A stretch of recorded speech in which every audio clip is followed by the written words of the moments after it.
Olá, bem-vindo ao Casa das Palavras, o programa de livros da TV Câmara. Estamos hoje aqui na livraria da editora do UNB, a Universidade de Brasília, uma das mais importantes universidades federais do Brasil. Ele nasceu na Bielorrússia e chegou ao Brasil com 34 anos de idade e hoje escreve poesias em bom português. Ele é também tradutor, traduziu do russo para o português Crime e Castigo de Dostoiévski. Estamos falando de Oleg Almeida. Bem-vindo ao Casa das Palavras. Obrigado. Vamos sentar. E aí, vamos falar sobre poesia? Vamos. Certo, aqui tenho 3 livros de minha autoria. Memórias de um Hiperbóreo. Certo. Quarta-feira de Cinzas e Outros Poemas. Isso. E Antologia Cosmopolita. Todos escritos em português. Todos escritos originalmente em português. E você é da Bielorrússia? Justamente, nasci na Bielorrússia. Qual a língua falam na Bielorrússia? É o russo? Na verdade, quando eu nasci, a Bielorrússia fazia parte da União Soviética, atualmente extinta, e a língua nacional é a língua bielorrussa, que se parece mais com o polonês. É uma língua mais ocidentalizada, eu diria. E a língua russa, que era o principal idioma da União Soviética, era a língua oficial? Justamente, língua oficial que era usada juntamente com o bielorrusso. Mas você escrevia em russo? Durante algum tempo, ainda muito jovem, era uma coisa meio imatura, sabe? É próprio da juventude, mas não diria que fosse uma poesia séria, que comecei a escrever de verdade mesmo só aqui no Brasil, com quase 40 anos de idade. Pois é, isso é uma coisa que me deixou assim curioso, né? Como é que uma pessoa que nasce na Bielorrússia, que sabe o bielorrusso e o russo, chega ao Brasil já adulto, aprende uma língua nova, né? E começa a escrever como se tivesse nascido aqui. Não, na verdade, é uma história bastante longa, que eu sou filólogo, conforme a minha formação, que o meu curso universitário, que eu completei em Moscou, ainda no início dos anos 90, muito tempo atrás, foi o curso de letras, que eu estudei a língua francesa profissionalmente, a língua e a literatura francesa, e depois eu tentei aprender o português como amador, lendo 2 livros, que eram O Alienista, do Machado de Assis. Clássico Machado de Assis, e quanto à língua mais coloquial, que foram as crônicas de Luiz Fernando Veríssimo. E depois, vindo ao Brasil, me radicando aqui, me casando com uma brasileira, aqui goiana, eu me aperfeiçoei pouco a pouco, conversando com as pessoas, lendo os jornais, assistindo à televisão, ou seja, os métodos de aprender o idioma são múltiplos. Você tem assim, trata de temas universais, né? E é uma pessoa muito culta, eu vejo isso pelos poemas seus que eu li, mas tem também um certo prosaísmo quando você escreve. Eu queria que você lesse pra gente eu entender isso que eu estou dizendo. Vamos brincar de pique, de esconde-esconde, de quem perder ganha. Vamos brincar de escola, de faculdade, de emprego. Vamos mandar o sério às favas, fingir-nos de concursados, exonerados, aposentados, de namorados recém-casados e desquitados, de mestres silvestres, doutores contraventores, bandidos arrependidos e anjos marmanjos. Vamos fazer de conta que tudo se faz brincando, que tudo aqui embaixo é de mentira. Tudo, afora a morte. É como um brasileiro falando português, né? Escrevendo sobre o português, né? Não, mas na verdade, você adquiriu isso morando aqui, claro? Morando aqui, claro, porque eu quero deixar bem claro isso, que eu não sou nenhuma espécie de turista que veio ao Brasil atraído pelo exotismo, por essas coisas todas ontem e que vai embora amanhã. Isso não me diz respeito, não é o meu caso.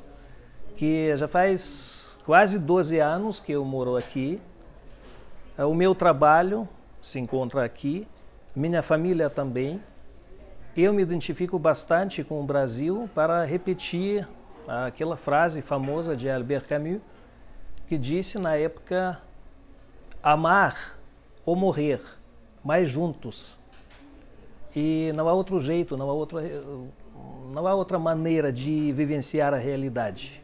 Eu vim ao Brasil em 2005 já preparado de certa forma para essa miscigenação que existe no Brasil, para essa diversidade cultural, para essa diversidade étnica que todo mundo conhece. Por quê? Porque a União Soviética, como eu conheci aquele país nos anos 70 e 80, na época da minha infância e da minha primeira juventude, era um país altamente cosmopolita, porque a União Soviética reunia, eu acho que, uns 200 povos diferentes, de línguas diferentes, de culturas diferentes. Inclusive, isso depois levou à destruição, ao colapso do sistema soviético, porque esses povos realmente não tinham nada a ver um com o outro. Eram línguas diferentes, culturas diferentes, modo de viver, religião, ideologia, tudo bastante diferente. E então acontecia a mesma miscigenação, só que sem a participação do elemento africano como aqui no Brasil, mas eu, por exemplo, eu tenho 4 sangues diferentes. Bielorrusso? Por isso, nem bielorrusso. Não? Nem bielorrusso, porque eu sou, por parte da mãe, eu sou descendente dos poloneses e dos ucranianos, que também são 2 povos bastante diferentes. E por parte do pai, eu sou descendente de um povo muito pequeno, caucasiano, que se chama circassianos. E um povo realmente muito pequeno, como se fosse, pensando em termos brasileiros, como se fosse uma tribo indígena, que tinha até agora tem a sua própria cultura, bem diferente da cultura russa ou bielorrussa. Agora, eu nasci na Bielorrússia e eu cresci dentro daquele espaço mais ocidentalizado, porque a Bielorrússia ela fica perto da Europa, entre né? a Rússia e a Polônia, praticamente já no território da Europa. Oleg, além de escritor, de poeta, você também é tradutor. Também tradutor. Né? E eu vi que você fez a tradução do Crime e Castigo do Dostoiévski, direto do russo, né? E de outros livros dele também. Eu pergunto exatamente sobre isso, porque eu li a versão do Crime e Castigo traduzido do francês. Para o leitor como eu, qual a diferença de ler um livro, um clássico, né, traduzido da língua materna, né, da língua mãe, ou de outra língua? O mercado livreiro do Brasil até agora continua dominado por aquelas traduções indiretas dos clássicos russos, que se baseiam nas antigas versões francesas, inglesas, às vezes alemães, até... Acontece o seguinte, que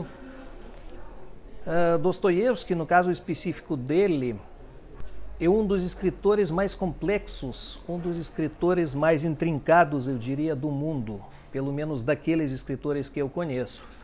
Que esse escritor, Dostoiévski, ele não escreve de modo linear, é uma narrativa... Não é uma narrativa linear, né? Não, que faz saltos bruscos, imprevistos, que passa de um tema para outro, que deixa o leitor perplexo. Isso numa segunda tradução, surpreso. Você acha que foge, escapa? Muitas coisas, infelizmente, escapam. Porque eu tenho essa experiência, eu trabalhei com a revisão técnica das traduções indiretas, feitas a partir da versão francesa, ou seja, é a tradução de outra tradução. E eu cheguei à conclusão de que realmente muitas nuances, muitos matizes, muito sutis, mas que enriquecem a narrativa, que levam o leitor a refletir, a se apaixonar por esse livro, a se questionar sobre aquelas grandes coisas, sobre as questões universais da humanidade. Muitas dessas coisas simplesmente escapam, porque o tradutor, ele reproduz todos os erros da versão francesa, todas as falhas, estilísticas, aquelas falhas que dizem respeito ao contexto. Só um exemplo breve. Por exemplo, quando eu leio os irmãos Karamazov, isso, naquela tradução indireta feita a partir do francês? Do francês. E eu tropeço simplesmente num detalhe que não existe no original russo e nem pode existir. Que lá o pessoal serve, sem mais nem menos, purê de batata como sobremesa. E eu pego o original russo, começo a procurar. Deve ser um doce de batata, imagino. Não. A batata não tinha nada a ver com aquele contexto específico. E eu acho que, na verdade, é um pudim. É uma espécie de pudim doce, bastante parecido com o pudim que todo mundo conhece aqui no Brasil, mas que não leva batata, que não tem nada a ver com a batata. De onde? Eu questiono de onde o tradutor tirou o purê de batata que é servido, esse prato que é servido como sobremesa. Você me convenceu, então eu vou reler. Ou seja, então, Dostoiévski traduzido do russo. Eu diria assim, para sentir... Então, nesse sentido, com essa finalidade, seria bom reler a Antologia Cosmopolita e Memórias de um Hiperbóreo. Hiperbóreo é aquele intervalo, já voltamos com a segunda entrevista no Casa das Palavras. Mas antes, vamos ouvir o que os nossos deputados têm a dizer sobre livros. A educação. Acho que vale a pena todos nós que somos educadores, quer seja formal na escola ou nós que trabalhamos no dia a dia na sociedade. A indicação que eu faço para todos é o livro Livros da TV Câmara.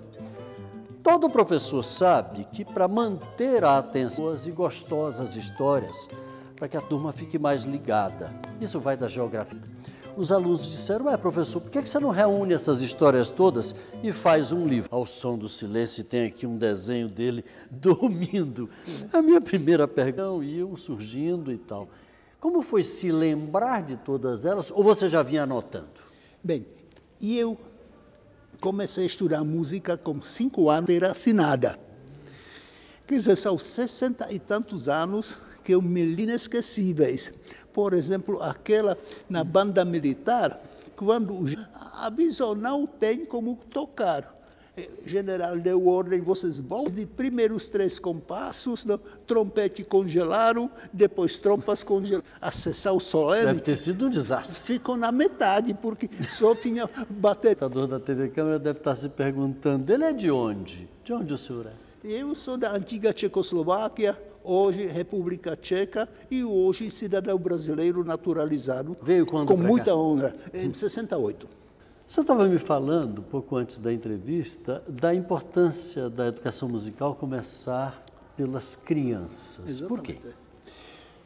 Educação musical prepara a criança não só para tocar algum instrumento, ela colabora com a formação intelectual da criança. Isso já está provado com muitas pesquisas, que criança que estuda música tem mais facilidade de aprender línguas, aprender matemática e abre o horizonte cultural da criança. Porém, nem toda criança tem vontade de estudar a música. Os pais, às vezes, forçam, você tem que estudar, não? E criança não quer. Aí tem as histórias, não?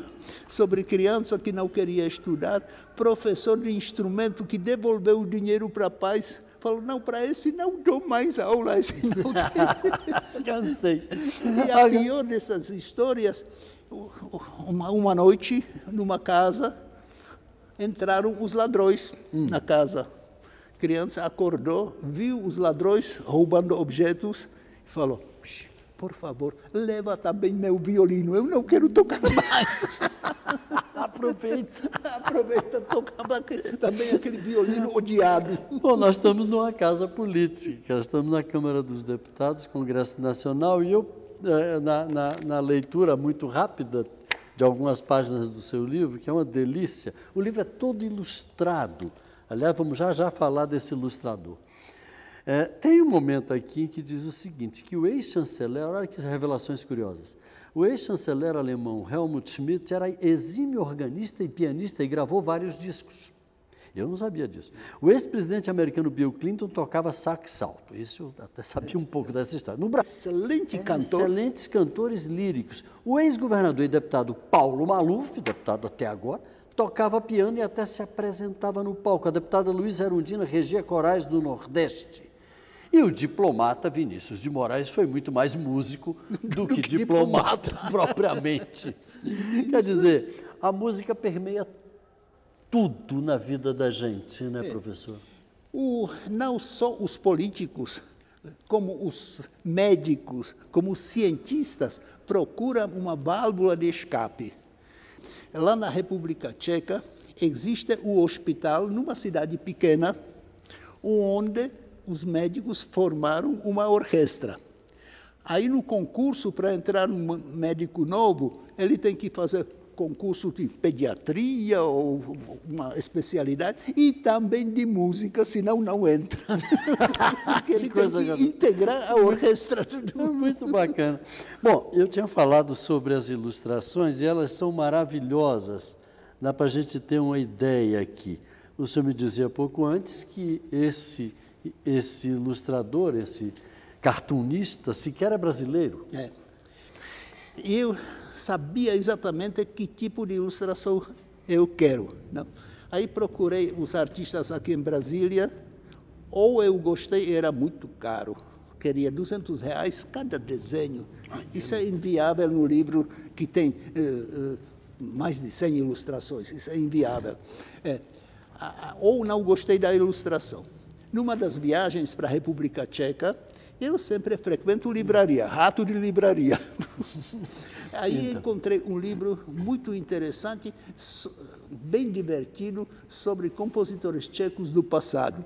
Quando abri, vi desenho e falei, esse cara eu quero. É esse que vai ilustrar meu livro. E ele sequer é profissional, você me dizia? Não é profissional? Isso é mais engraçado. Ele é professor de educação física, que nas horas vagas... Mas tem um traço maravilhoso. Não, ele é grande artista. Muito bom. Agora, desculpe, o livro, a par das histórias, ele é um livro que eu posso chamar até de didático, pelo que li aqui. Quer dizer, como é que cada instrumento se insere numa orquestra, etc, etc, etc. Então, não é um livro especificamente exclusivamente para quem estuda música. Não, é para público em geral, que quer saber um pouquinho mais sobre música. Então, tem capítulo como se prepara um concerto. Preparação do concerto começa semanas antes, com o maestro estuda a partitura, depois músicos começam a estudar a partitura, depois tem primeiro ensaio, segundo ensaio, e os atritos que surgem durante essa preparação. Então, isso está tudo no livro de maneira divertida, não de maneira séria, dramática. Agora, esse não é o seu primeiro livro, aliás, está aí com várias publicações. O livro com estilo parecido é esse. A vida de músico não é fácil. Esse já tem historinhas? Esse outro aqui? Também tem. Agora são mais sugestões. Pequeno manual de sobrevivência na selva musical. Dicas do Borromil. Por exemplo, como escolher instrumento, como escolher professor e... Outra coisa, como cavar aplauso no palco. Porque esses outros para o deve chefe, ser mais duro. Esse é um livro puramente técnico. Música é difícil? Música depende. Se você quer tocar um pouquinho, acompanhar os acordes simples no violão, não é tão difícil. Agora, se você quer se aprofundar e se tornar semiprofissional ou profissional, aí tem que estudar isso. Que é baseado nesse teoria da música. Só que é na menos verdade, completo. É um DVD, né? Sim. É um DVD. São aulas ao vivo que eu estou dando, mas é menos completo. Teoria da música, livro de exercícios. Exercícios para esse livro. Para esse livro aqui, Teoria da Música. Mas como o senhor vê esse quadro musical brasileiro neste momento? É preocupante? Tem um capítulo específico sobre isso no livro, e que analisa essa situação quando os rádios, a televisão só se preocupa com efeito imediato financeiro e não com qualidade. Você tem hoje na televisão um programa educativo de música erudita? Não. Globo tem? Não. Outras editoras? Já teve. Teve, exatamente. Teve. Maestro Karabchevsky, que me lembro. Eu tocava lá naquela orquestra. Concertos, como é que se chamavam? Concertos para a Juventude? Para a Juventude. Não sei se era assim. Sim. E parece que era na Quinta da Boa Vista. Eu toquei naquele concerto quando tinha 300 mil espectadores naquele concerto. E todo mundo gostava, assistia em casa. Sim. Eu me lembro de várias vezes assistir na televisão. Exatamente. E hoje não tem nada disso. É lamentável e resultado é isso. Nível cultural baixou muito e a juventude, com raras exceções, gasta seu tempo com drogas, com jogos,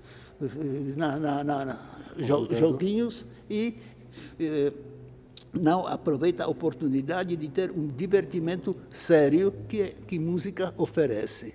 Professor, o que é que o senhor diria para esses pais no sentido de oferecerem algum tipo de informação mais construtiva na área musical para os seus filhos? Matricular em alguma escola de música ou em casa? Fazer o que em casa com eles? A educação musical começa em casa.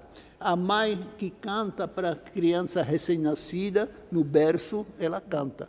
Só que mãe hoje não tem tempo de cantar e não sabe as canções populares. Os pais conscientes colocam a música, por exemplo, de Mozart, música de qualidade, para a criança pequena ouvir, para entrar no subconsciente da criança. Depois, ela, quando cresce, ela tem critérios para comparar música de qualidade, sem nenhuma teoria, só de ouvir, com música comercial que está ouvindo na televisão, nas casas noturnas, que bate e estaca. Professor Borromeu, muito obrigado pela sua participação aqui com a gente. Sucesso. Agradeço o convite. E nós chegamos ao final de mais uma edição do Casa das Palavras, o programa de livros da TV Câmara. Entre em contato conosco, anote o nosso e-mail, casadaspalavras@câmara.leg.br. Se quiser, pode ligar de graça para 0800 619 619. Você pode assistir qualquer edição do Casa das Palavras, inclusive esta edição do nosso programa, entrando no nosso site, câmara.leg.br/Casa das Palavras, tudo junto. Obrigado pela audiência, um grande abraço e até a próxima.